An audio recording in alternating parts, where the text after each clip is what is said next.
situations are crazy. But what I wanted to say too, because of the pandemic and how some of these production companies or distribution companies with movies have decided to try to put their stuff out in different ways and at different prices and stuff like that for you to be able to watch it at home. And I'm seeing now that some even newer movies that are set to come out, they're saying that they're going to be available in theaters and available like on HBO Max.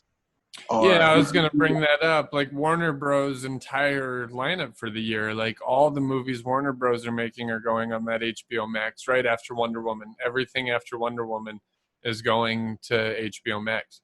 Right. So like, you guys think that that's going to become a thing where the pandemic is going to cause that transition in the film industry where people would rather you just give it to them at home for a higher price?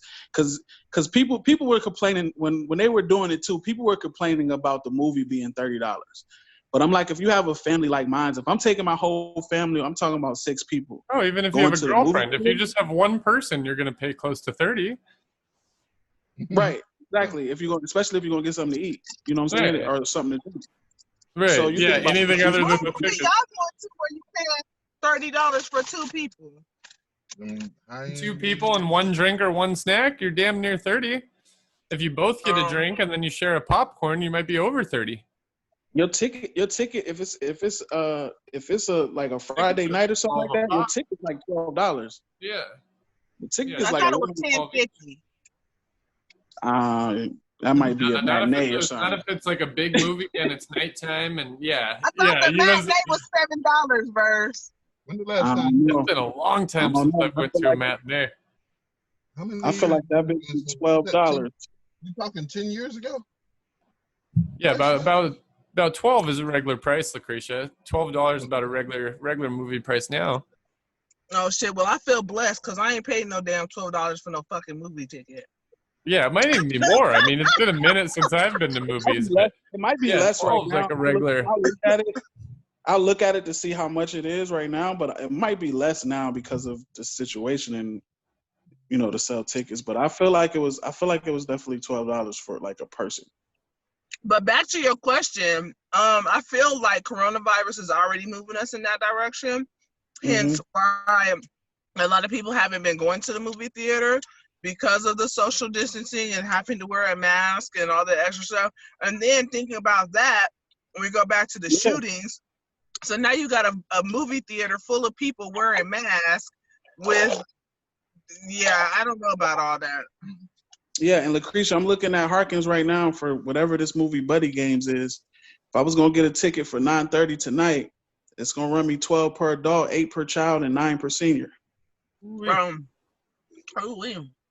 So if I'm taking 2 people, I'm busting $25 out right there. If I'm taking 2 adults, and I got, 1 senior and another adult and 2 children, I'm running up like, definitely $60-something. Oh yeah, movies are expensive with a family with a kid or 2, and that's when you go to the drive-through. Yeah, so the drive. I love the drive-through. The drive. Yo, I was telling.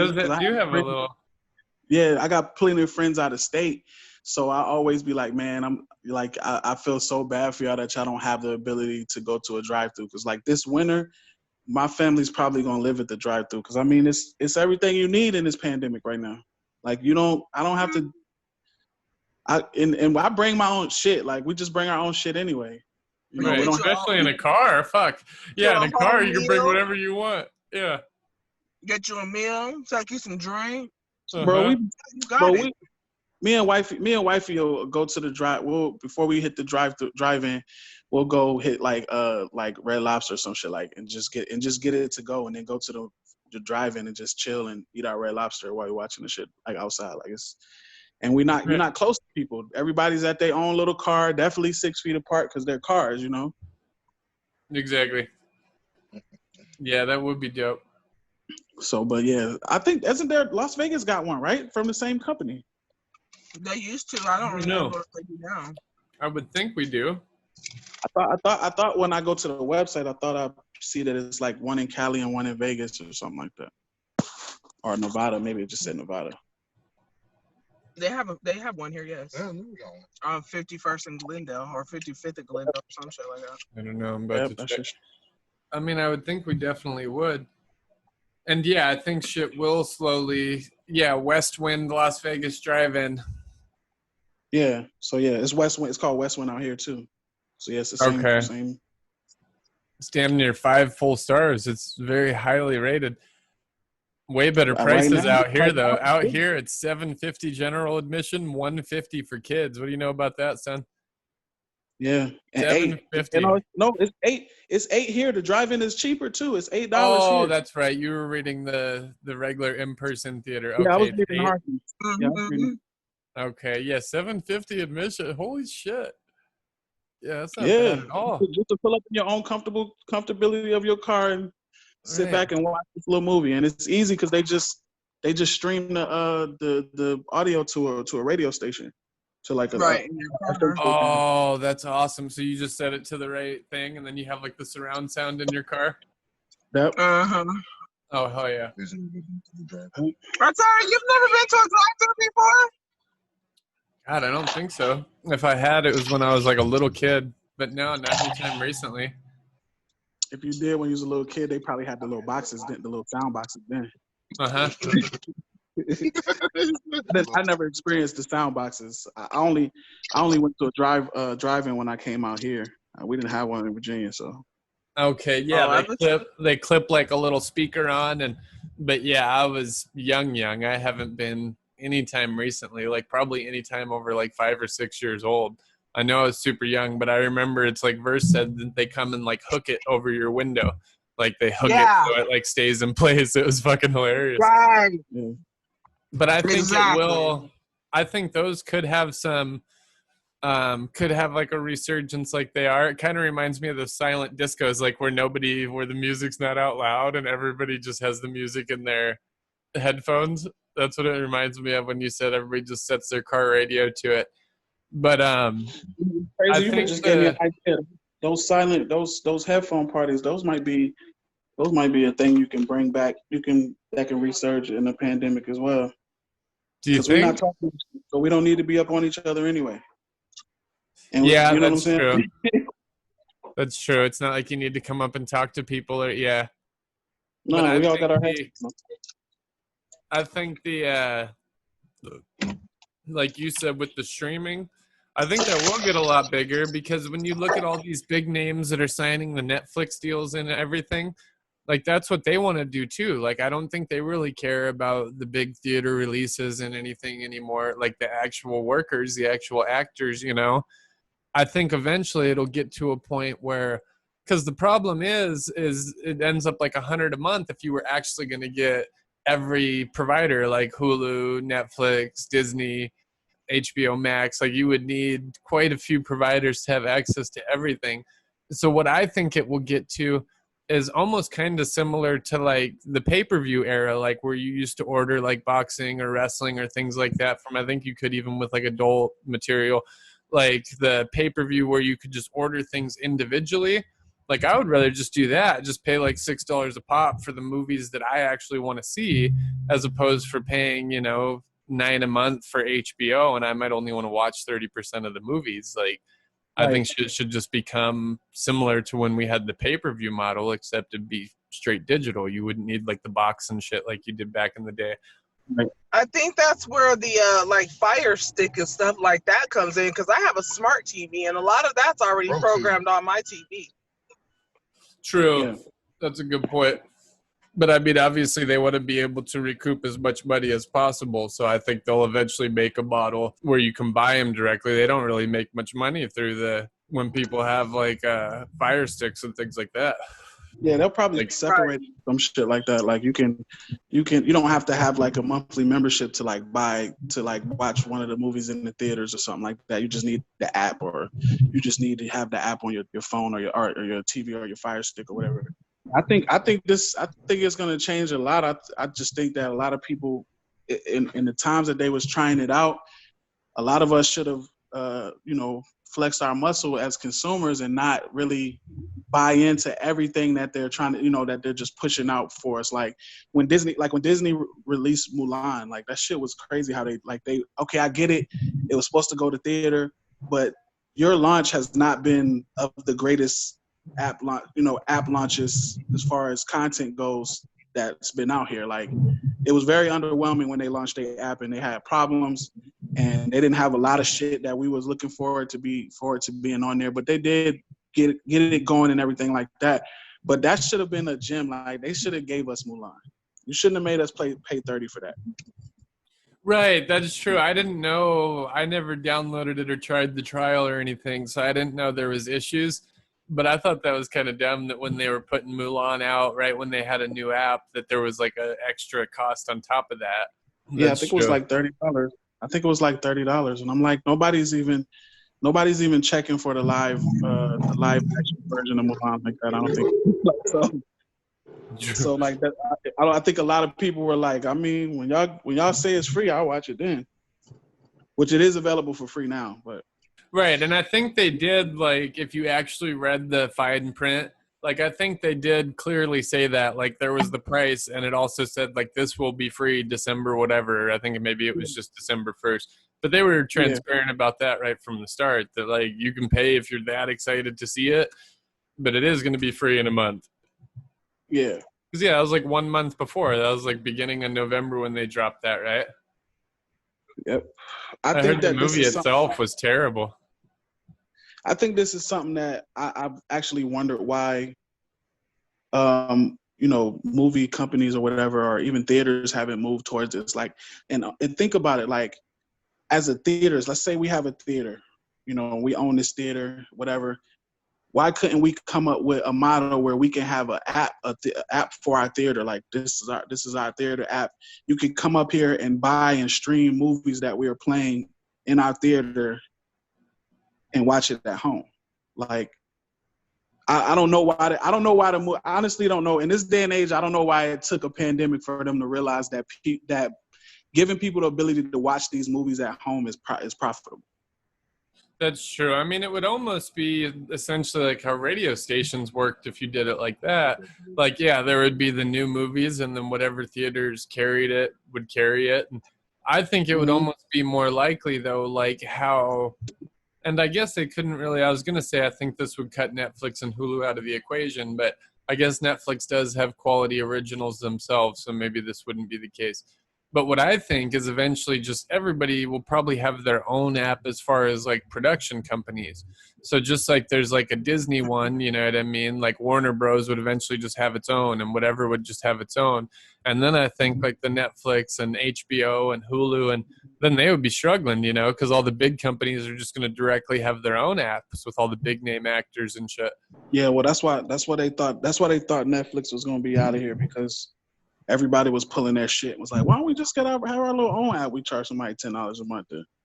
Right, like think of all the quality Adam Sandler gives them, when if you add up the hundreds of movies that Adam Sandler that are under his production company, he could have his own app and charge $2 a month and make a ridiculous profit. You know what I mean? Adam Sandler been killing that Netflix deal. Right, and there's so many, all of them that start with Happy Madison, like House Bunny, which is one of my favorite movies with Anna Faris, is a Happy Madison film. Like there's a lot that he's not in too. Like I think it would be damn near 100 that he would be able to start the app with, that he would have the rights to, once whatever contract expired that he has with Netflix, of course. Like, I mean, I would say too, man, take a second to give props to Adam Sandler, man. That's a solid guy. I love when I watch his movies and I see his friends always in his shit, bro. No matter what movie it is, he finds roles for his people. True. Every time. It's dope. It's really dope.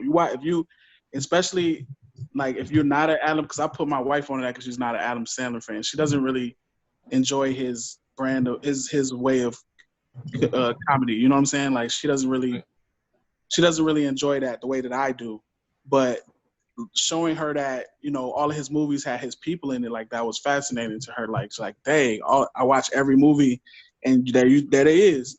There's somebody, maybe not every one of them is there, but somebody from his circle, at least 2 or 3 are always in this movie. Right. Yeah, and if they're not, it's usually just scheduling because they're working on something else. But yeah, he'll usually try to fit them all into at least like a small role. Even if they don't make sense in the movie, they'll just play some little pop-up role. Like they'll be like a yoga instructor or some shit. Yeah.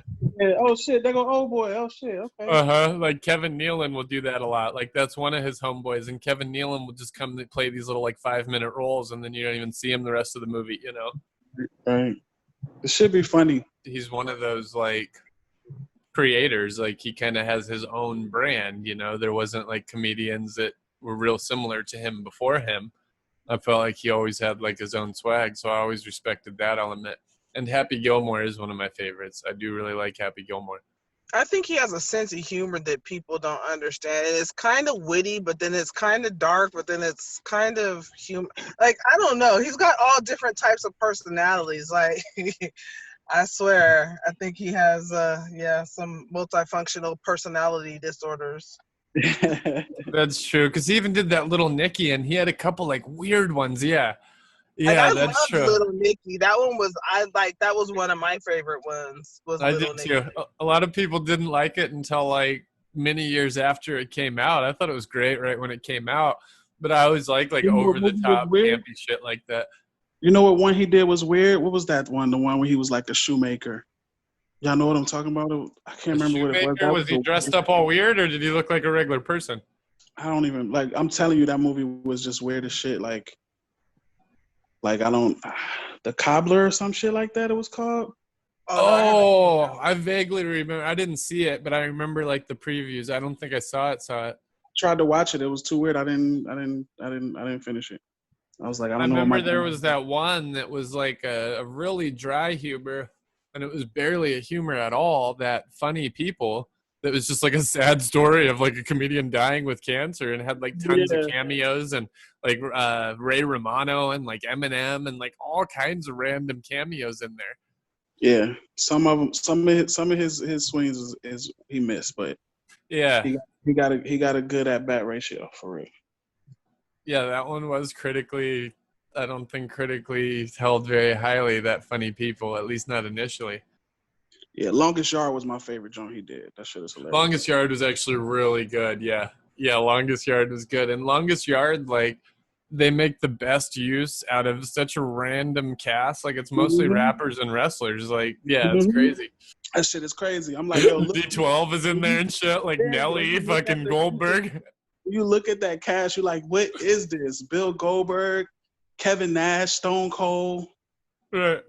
Nelly. Michael Irvin, yeah. Like Bill Romanowski was in there, wasn't he? Bill Romanowski was on the guards team. Yeah, there was only like a couple of actors in the movie. Right. It was mostly retired football players, wrestlers, and rappers.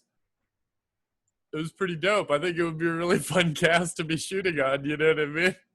I know that shit was fun. I know that movie was fun.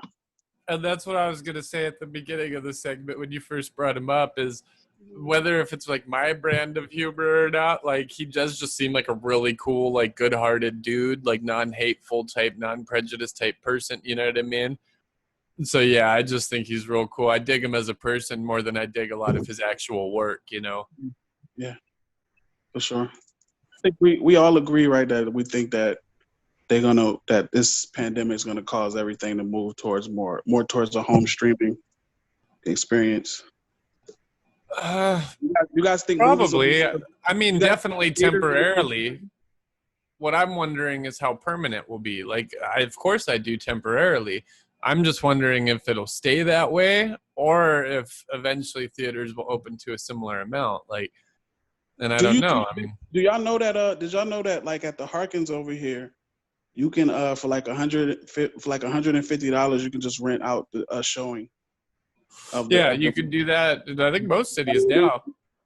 You could just invite your own people, like, you know. I could see that becoming popular, and I guess there's always been, like, there's event centers and shit like that the business strictly runs from them hosting, like, banquets and weddings and things like that.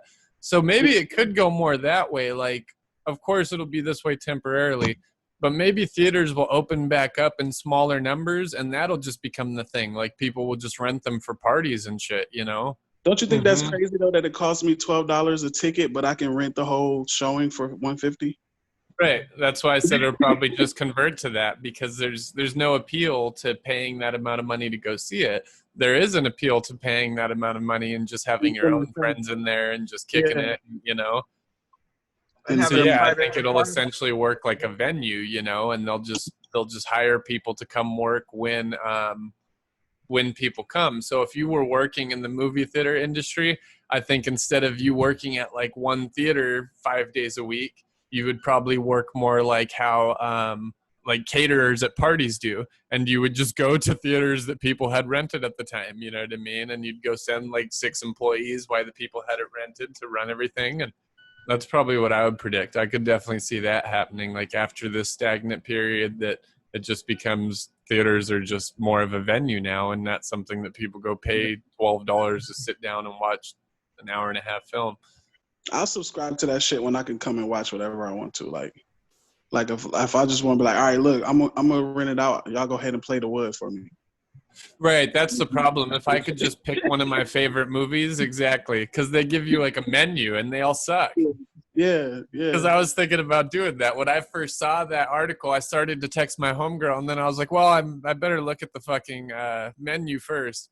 And then I saw the movies that were available. I'm like, oh no, I'm not paying any money for this. And I'm like, who would want to come in and watch any of these movies?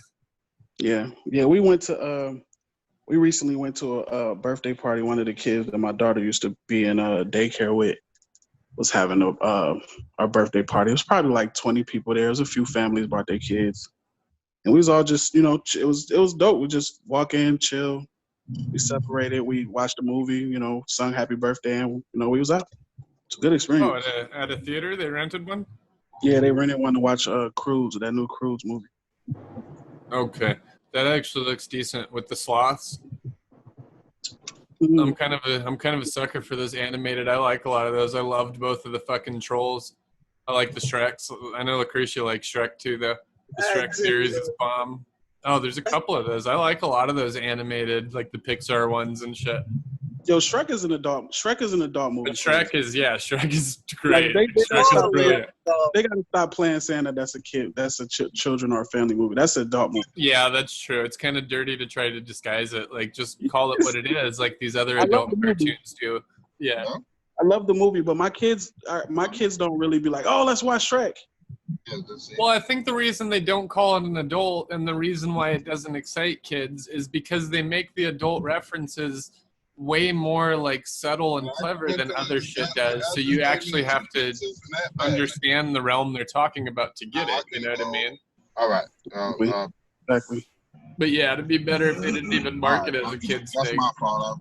Because then they could do the same type of jokes as like Simpsons or Rick or Morty or Family Guy. So I think Shrek would be even crazier with them being fairy tales that our age group all knows from when we were kids. If they just went straight adult style, yeah. The absolute classics, the Toy Story series also. The Toy Story series is phenomenal. And my favorite in that. I like Toy Story too. Yeah, those are great. The age that the only thing I don't like is that they start these series. They'll start with one, and then they'll do two, and then all of a sudden they'll just like cut it off or stop it, or they don't have any more content. Like that irks the hell out of me. Wait, you don't think they're doing more Toy Story? They did a third one, right? Yeah, they did a third one, but okay. She's talking about like the gap between 2 and 3. Oh, that was a humongous gap. Like when we in 2, Andy was a kid, and in 3, Andy, rightfully so, was going into college. Right. Yeah. No, there was a big. I guess we didn't know there was going to be a 3 because there was such a big gap. Yeah, and then 4 came not too long after 3 did. Oh shit! Well, then I'm one behind. I don't think I've seen 4. I think I've only seen 3. I think 4 was with a little girl, wasn't it? Yeah, 4 is fire. 4 is 4. Is it? 4 low key one of the best ones, bro. Okay, I need to see 4. 3 is the one with Huggy Bear with like the big pink bear, right? Okay, yeah, I've seen 1 through 3. Lasso, my guy, he was a gangster, bro. Yeah, he was. My favorite, I think they made an appearance in 3. My favorite is the aliens when the claw comes down and they all think that the claw is like the claw of destiny. So They're all like, you have to let him go. He's been chosen. And he's getting pulled up out of the fucking machine.